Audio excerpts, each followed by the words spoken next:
the idea behind our Tour of the Mont Blanc luxury hiking experience. One of the stages is Cordon. Then we would move to Amazon and to Switzerland. You can see that the nature and the rock formation is completely different. The feel of the Scottish meadows, you can get it also in France, which is quite amazing. Then, of course, the beautiful panorama from Walter Bonatti hut in Italy, which in my opinion is the nicest hut on the Tour de Mont Blanc. And the nature is really pristine and we can really avoid the crowds if we only get there on the right times of the day. And Chamonix and the area around Mont Blanc can be also quite overwhelming, especially when the tourists come on some hot spots. And that is why I decided to move away from it and to try to find better hikes that would be more suitable and more diverse to offer even better experience. So a little bit about myself. Who am I? Just to start with, I'm an international mountain leader, licensed guide that spend most of the time guiding besides all the hobbies that I have. And also I spend most of the winters in Chamonix, which is also nowadays a bit of a second home to me, and also during the summer. So that's why we also decided to step together with 57 Hours to offer something that I actually enjoy guiding as well, because I've done Tour de Mont Blanc guiding before, and I believe a lot of things were not as great, and especially clients were not as happy, and that's why also I came up with this story. So a little bit about myself. We like to climb, like to spend time in the mountains, especially in the winter time. As you can see, I'm a skier. I used to be a professional freestyle skier, becoming a ski mountaineer. And nowadays I spend more time doing the steep stuff in Chamonix. That's why I also spend most of the time there. I started with paragliding as well. And I also love summer, but a bit more about it maybe on a trip itself. Let's go forward actually to our topic of the day. So what we'll cover in this webinar, it's mostly the introduction of the Tour de Mont Blanc. So what actually the Tour de Mont Blanc means. And then of course my view on it and the idea behind our luxury hiking experience. We will also cover some sort of what's included into the price, so accommodation, transportation. We will give you the example of daily timeline, how we spend the day with clients, how the trails look like. You will get to see all of that. And of course, if you're already asking yourself, is that even for me? I believe yes. And I will give you an example of the training regime that you can maybe start. If you're not already an expert in this field, you can start half a year earlier, maybe a couple of months earlier, just to get into this basic shape that we need from you to join this trip. Let's first jump into our stratosphere and into atmosphere and straight into the Shamon Square. So city center of Chamonix, mountaineering village that is mostly known for the first settlements in 1000 and something, and then later became more attractive as an exit point to those who wanted to try to climb the Mont Blanc, the highest mountain in Europe, in this part of Europe and France at that time. So this is how the center of Chamonix looks like, and as you can see, everything is pretty much quite dense. So that means it's good for you because you can access all the shops, all the bars, or the restaurants by just having a 15-minute stroll to town, and you're gonna have really good places for coffee. I can give you some of the ideas what to do in town. You can also do some other activities, of course, besides. And Chamonix, of course, is also a little bit touristic place, of course, and that's why it can get busy. And that's why I came up with an idea of hiking around Mont Blanc and having the best and offer you also the best views of Mont Blanc and experience those areas that I believe are really worth to see and not to miss. I would be happy to share also the Tour de Mont Blanc trek. So it's a couple of stats before that. As you can see on the map, the tour goes from France, passes into the Italy, goes to Switzerland, and then come back to France. So that is why it's also nice for us to see all of these areas, all of these countries. Tour de Mont Blanc actually started with Horace Benedict de Saussure, who was the scientist from Geneva, and came to Chamonix in order to climb the mountain, Mont Blanc, of course, as first. And in order to experience and to see all the perspectives of the mountains, he hiked around it. And that's how the 168 kilometers route starts. Nowadays, it's more known as UTMB, which is the Ultra Trail du Mont Blanc. It's an ultramarathon race first held in 2003 that follows the track, of course, with some of the variants to make it even harder for the contestants, around 10,000, I think, participants each year. And that means that week can be very busy. So the first ones or the best ones usually finish this trail under 24 hours, and regular hikers do it and usually hike it around 9 to 14 days. So the trail itself can be technical on some parts, but mostly not. In my mind, the idea about offering similar experience to people that would like to see this area, but are not willing to spend all the time being in the crowds and talking to other strangers around. Even maybe that's not really a bad thing, but when it's too much, it's too much. And Chamonix and the area around Mont Blanc can be also quite overwhelming, especially when the tourists come on some hot spots. And that is why I decided to move away from it and to try to find better hikes that would be more suitable and more diverse to offer even better experience. So the idea is to have less gear each day. As you can imagine, for a 9 to 14 day hike, you would need to have at least a 60 or 50 liter backpack with everything inside. It's going to be too heavy. We've done it in the past, where then we've offered clients also the transport of the luggage from place to place. And even that was a little bit too much, especially for people that are not really seeking this adventure of staying in the same room with other strangers, not showering for a couple of days, and so on. So that's why I believe that less gear is usually a better experience. We are also offering the transportation. So I will be your driver, your guide, and also your pickup and drop off at the airport. So you won't have to deal with any other people in order to satisfy your logistical problems. And I believe that's a large perk, especially if you don't know the roads around and inside the Chamonix itself. Also, I've prepared a couple of stages that would visit a couple of natural reserves as well. One of them is the highest natural park in France, and I think that's a must. And of course, at the end is the 5-star accommodation. I believe that everybody deserves a good rest after the daily hike. They deserve to be alone with a partner or just to have some free time in an amazing place and to really, really enjoy the wellness, the spa, the food, the drinks, and so on. But let's get into some of the videos of the trails. So these are some of the raw footage from this season's hikes that I filmed myself just with the phone, not really to make a trailer out of it, but just for you to see how the raw nature in Chamonix under Mont Blanc looks. And this is one of the huts that we will be able to have lunch next season because it's not finished yet. So I managed to already reserve the spot for us to have a sit down and enjoy this beautiful panorama and animals around. On some days, we are going to be a little bit on higher elevation. For some, I don't know where you're coming from, but the highest point of our trip would be 2,500 meters, unless we do a version with a Guide du Midi, but that would be only the visit to the top of a Guide du Midi with the gondola, which is on 3,700 meters. But then we would be transported back to the same elevation as mentioned before. You can see the nature is really pristine, and we can really avoid the crowds if we only get there on the right times of the day. So I was really happy with this season's groups because there were two groups that were completely different. So first group was a little bit older and the second group was younger, so between 40 and 55. And I tested the product and it actually works for all. These are the areas that we will visit. So the second day we will go to Switzerland and then spend 2 days in France, going to Italy and then come back in France. These are our stages.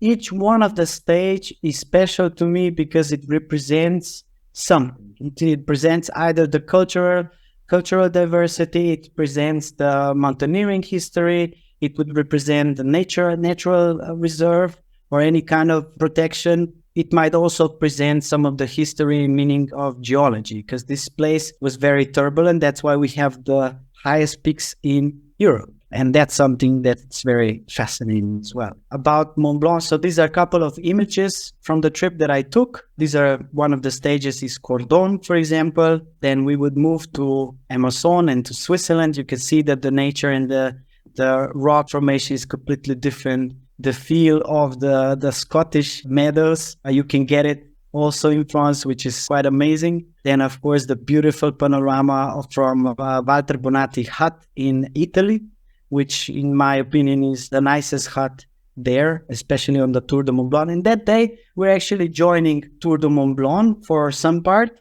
and we're actually going to hike through, and you're going to see that part might be a little different from the rest. And that's also something that you should experience when coming to this area. You will see all the runners, you will see all the hikers from all over the world, maybe have a chat. Usually people get very friendly on this type of hikes. And of course, we'll get to some more secluded and my secret places. Not really secret, but they're definitely more back roads and back trails that people don't visit a lot. And that's my goal of the whole trip, to give you an example of daily timeline. So I always come to pick you up at 8:45. So departure from the hotel is at 9 o'clock in the morning. It's also possible to start the departure a little bit sooner. So let's say around 8:30, because the breakfast starts at 7:30. But I would like to give everybody at least 1 hour in the morning to get a good breakfast, to get some energy before having a little longer hike. The hikes can vary between 6 and 12 miles. And I also decided to make one day shorter, the other day longer, another day again shorter, just to have you, to give you a bit more recovery time and you time as well, because you're there and you're here also to visit the town itself and also to enjoy. And I think everybody has the right to do so. Lunches are a little bit late from what you're maybe used to. That's why I always encourage people to take my snacks that I prepare in the morning, and also to eat breakfast, of course, because of the position of the huts. Most of the huts are always on the trail that is maybe 3/4 into our hike. And that's why the lunches can get also to 3 p.m., but that's only one lunch is so late. The rest are around 1:30, 1 o'clock. The lunches, you will meet the lunches. So all about the purpose of these lunches and these spots is also to share the cuisine, the French cuisine, the Savoyard cuisine, the Haute Savoy cuisine with you as well, just to see how different that might be from your daily food and so on. Arrival back to the hotel around 4 to 6 p.m. So you still have enough time to breathe a little bit and then prepare for a nice stroll in town, and maybe even book a massage or even paragliding sessions. So I really believe that each one of us, not just you, also need time to disconnect a little bit, to feel the hike of the day, to gather some thoughts for the next day, and maybe come up with new questions as well, because you're there also because of curiosity. Everybody who travel around the world would like to know as much as you can. And I'm trying to gather all the information each day. And if not, I will prepare the answers until the next day. So that's the purpose also, to have a guide. This would be, for example, so we would drive you about an hour each day of drive to one of the tailgates. This, for example, is the Lac Mousson. I'm always trying to give you a loop hike, so there's no real back and forth, so out and back hikes. So they're mostly loop hikes. I designed it this way just to give you a little longer day as well, and of course more diversity in our trip.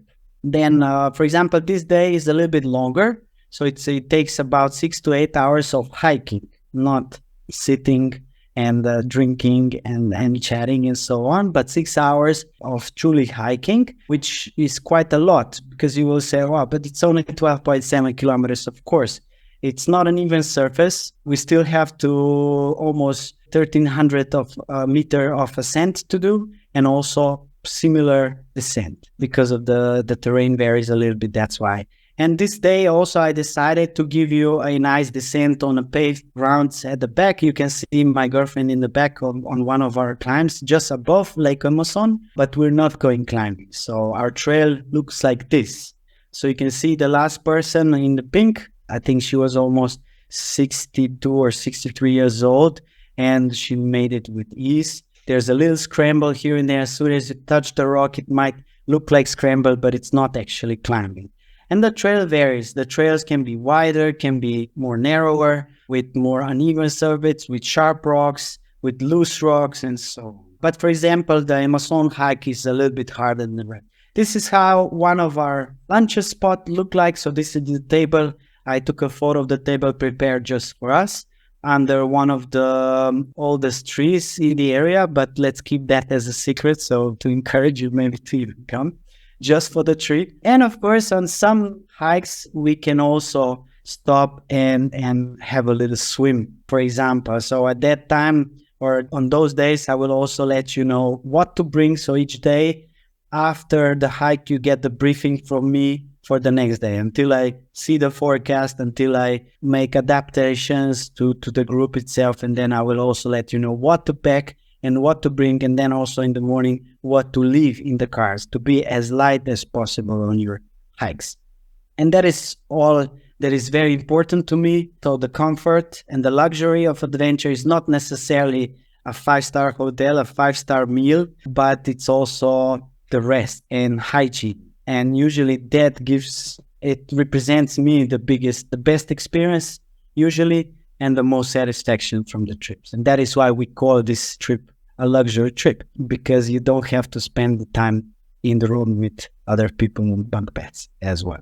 The idea of just this video was also to show that each day you have your free will to do whatever you like. And also in the evenings, if you would like to book a session for massage, paragliding, some other activities, we can arrange that. Of course, you have to upgrade yourself with additional costs if you would like that. Some days you can also skip in order to satisfy your needs. So if you're too tired, of course, you're not going to go on the hike if the next day will be even longer and so on. That's why I really believe that everybody deserves their own will, or let's say deserves their own say in what they would like to do in this trip.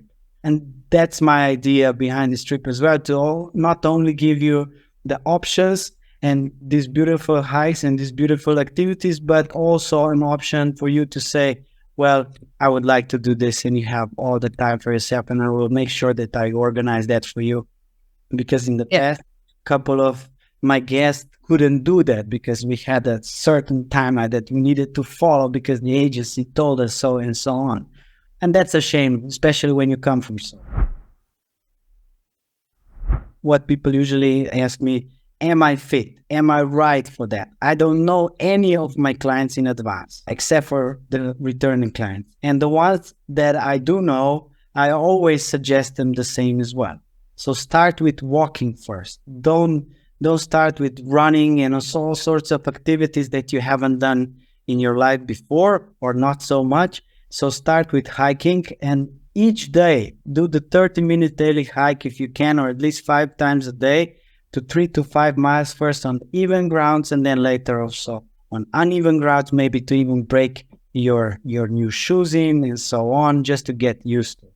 And then later on you can add twice per week the intervals. So interval trainings will give you more power and more endurance in the power as well, in the strength. And that's very important for the uphills that we have on our hikes. So some of the uphills can be also an hour long, and that means that you need that strength for an hour to get to the top. But of course, this is still not mountaineering. This is still hiking, but Europe is different than US. So keep that in mind when you plan.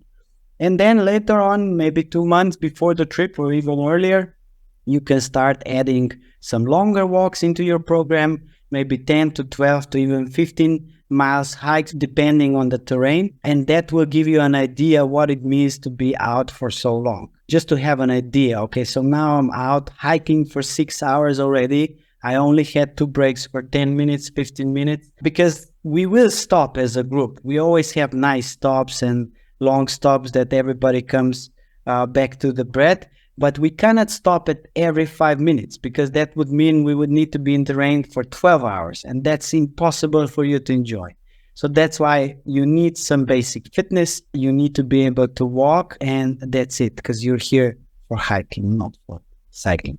But I think also if you keep that in mind, I think everybody can do that. On the trails itself, I would like to point out when the trails are wide and non-technical and non-exposed, I give everybody a time to breathe, to walk on their own, to meditate, to do whatever they would like to.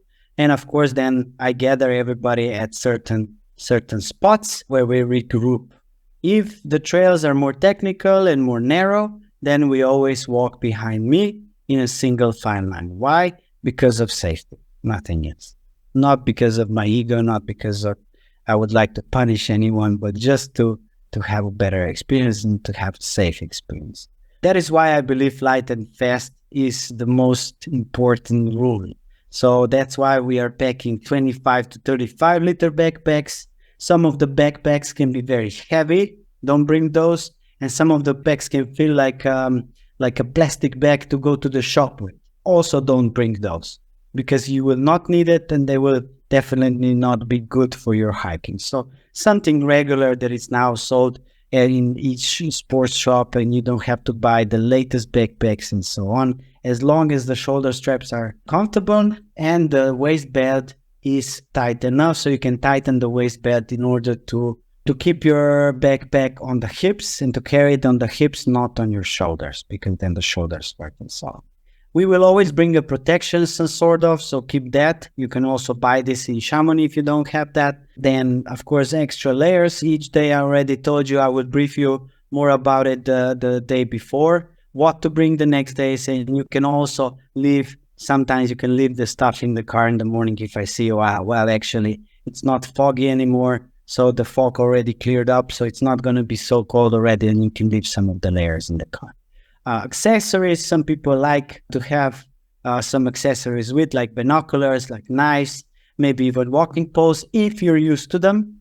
Okay, don't bring walking sticks just because I told you so. I hike myself, I hike with walking sticks, but because I know how to use them, otherwise they can be in your way. And I also suggest when starting to learn with hike to walk with walking sticks, maybe start with one first, and then you will upgrade with the second. And don't start to walk with left foot, right hand, left hand, right foot, but always keep both hands in front of you at the same time, a little bit asymmetric, and then you can push with both arms at the same time, and you can do at least 4 steps.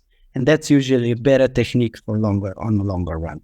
I'm definitely very strict about footwear. So I encourage low tops. I don't have any problems with low tops as long as they're stable and the soles are in good shape with the sticky and new rubber. I don't like to see very slidey shoes like some Nike shoes for basketball and so on. Those won't be accepted for the trip just because of your safety, not because of me. So I also have a couple of shoes on me for the trip. For example, on the days where I expect a lot of mud, I will definitely wear the sturdy hiking boots. Then on days that will be very dry and quite even, I will also tell you can have these hybrid trainers, approach shoes we call them, and so on. So I'm quite strict about footwear. I don't care about the rest that much, but as long as the footwear is right, I think you'll have a good time. And of course, I encourage sustainability, even though I believe that tourism is not sustainable. I think it can be more sustainable, especially when we drive together in one van. It's usually better, or even if we use the public transport. But what I imply is to bring your own water bottles. You know yourself the best. So if you drink a lot, carry 2 water bottles. You can refill them later at the hut.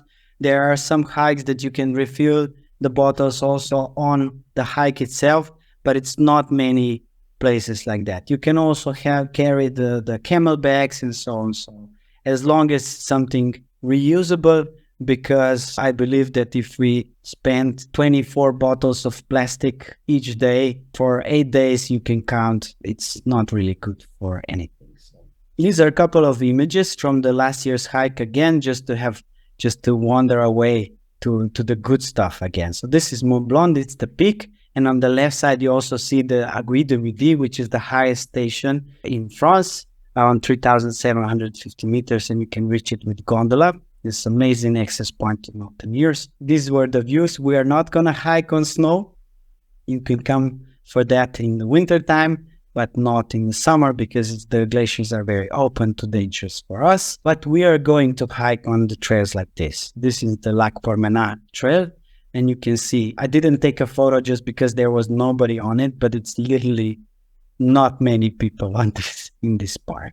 We've seen also the bearded eagles, which were amazing to see. And why hiking is good for well-being, not only to see the animals and together with other people, but also for your health. So it cleans your lungs. As you can see, it helps your heart getting stronger and your blood vessels to get stronger and so on. And usually it reduces anxiety. So we're in Europe, some of the times I get a question, do you have a Xanax? And I've never even seen Xanax in my life because I believe that if you spend enough time outside, you can cure a lot and you can meditate a lot. So that's something that will help each one of you, not just with this hike, but at any hikes during your life. And if the cows are happy, we can be happy because the cows usually produce good milk. And if we have a good milk, we usually have good cheese.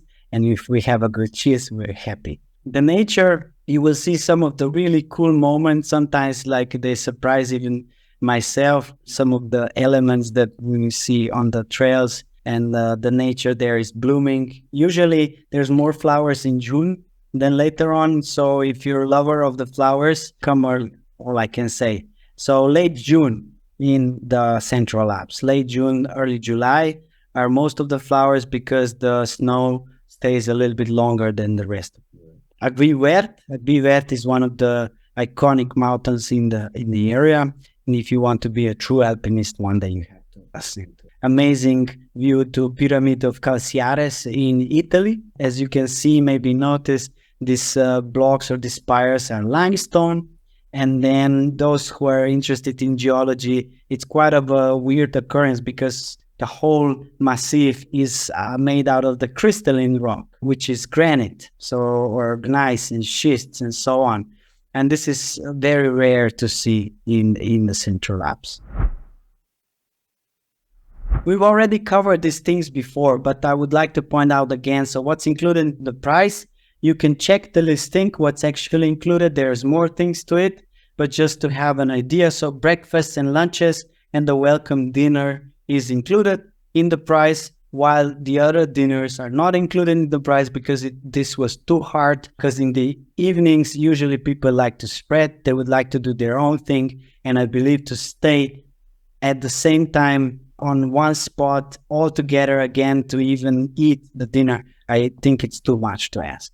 Regarding my experiences from before. So accommodation, we are offering Le Cristal de Jade, which is a 5-star hotel just at the doorsteps of the Guy de Midi station. So it's very close by also to maybe even visit that. Only in the morning, you have 2 options for breakfast. Either the breakfast can be brought into your room. That service is extra charge, but you have an amazing breakfast in the same area. It's just 100 meters of walk in the morning and you get to Heliopic. So that's why I'm giving you enough time in the morning to have a long breakfast. Hotel is located only 5-minute walk from the centerville and it has their own private swimming pool and wellness center. You can book a massage as well in the wellness center for some extra costs. And this is how it looks like. So you have an amazing hotel with amazing rooms, very beautiful place to be in. This is the breakfast area. So this is my photo